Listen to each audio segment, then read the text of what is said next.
Hello! Welcome to Shamila's kitchen. ఈరోజు నేను ఆనపకాయతో ఒక టేస్టీ రెసిపీ అయితే చేయబోతున్నానండి.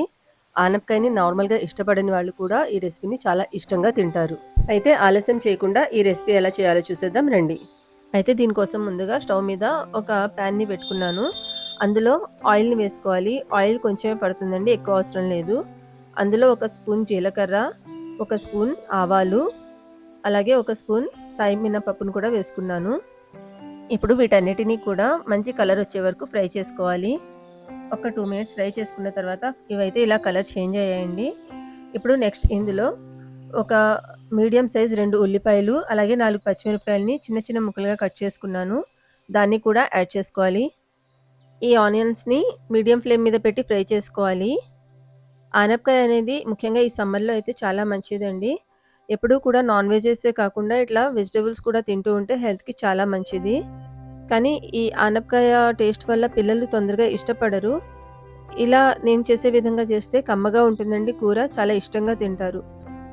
ఇందులో ఒక హాఫ్ టీ స్పూన్ పసుపుని వేసుకొని కలుపుకున్నానండి. అది కూడా ఒక 2 నిమిషాలు కలుపుకున్న తర్వాత ఆనపకాయని బాగా వాష్ చేసి ఇట్లా చిన్న చిన్న పీసెస్‌గా కట్ చేసుకున్నాను. దీన్ని కూడా ఇందులో వేసుకోవాలి.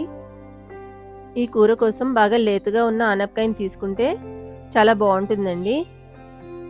ఇప్పుడు వీటన్నిటిని కూడా కొంచెం సేపు స్టవ్ మీద పెట్టి ఇట్లా కలుపుకొని మగ్గనివ్వాలి.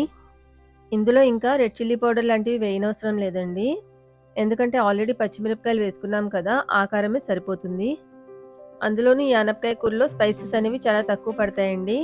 ఇప్పుడు ఒక 10 మినిట్స్ ఇట్లా మూత పెట్టుకొని వీటిని మగ్గించుకోవాలి. ఇలా మూత పెట్టుకొని మగ్గించుకోవడం వల్ల ముక్క అనేది సాఫ్ట్ అవుతుందండి. పీసెస్ సాఫ్ట్ అయ్యి వాటర్ అనేది ఇందులో వదులుతుంది. కాబట్టి ఈ వాటర్‌లోనే ఈ ఆనపకాయ ముక్కలన్నీ కూడా కుక్ అయిపోతాయి. ఇప్పుడు ఇందులో ఫ్లేవర్ కోసం ఒక కరివేపాకు రెబ్బనైతే వేసుకుంటున్నాను. ఇప్పుడు వీటన్నిటిని కూడా మీడియం ఫ్లేమ్ మీద పెట్టి ఇట్లా కలుపుకుంటూ ఉండాలండి. చూసారా, ఈ ఆనపకాయలు ఇంకా వాటర్‌ని వదులుతున్నాయి. ఈ వాటర్‌లోనే ఈ ఆనపకాయ కూరంతా కూడా కుక్ అయిపోతుంది. ఇంకా వాటర్ వేసుకుంటే చాలా ఎక్కువ సేపు పడుతుందండి కుక్ అవ్వడానికి.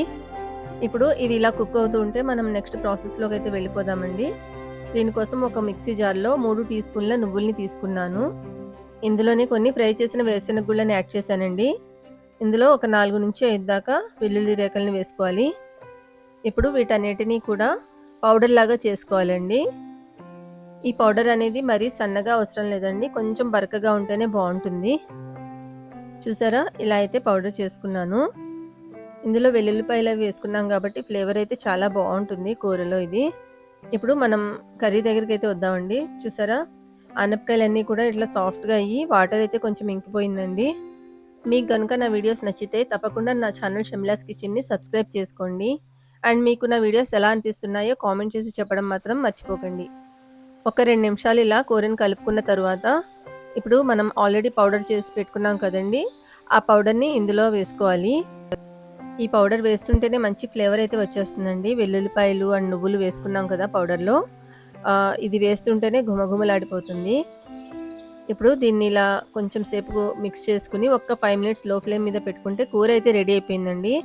ఈ కర్రీ అయితే చాలా కమ్మగా ఉంటుంది. తప్పకుండా ఒకసారి ట్రై చేయండి. మీరు కేవలం ఈ కూరతోటే రైస్ మొత్తం తినేయొచ్చండి. పక్కన ఒక ఆమ్లెట్ ఉంటే సరిపోతుంది. మీకు ఈ వీడియో నచ్చితే తప్పకుండా కింద ఉన్న లైక్ బటన్‌ని ప్రెస్ చేయండి. Thank you for watching.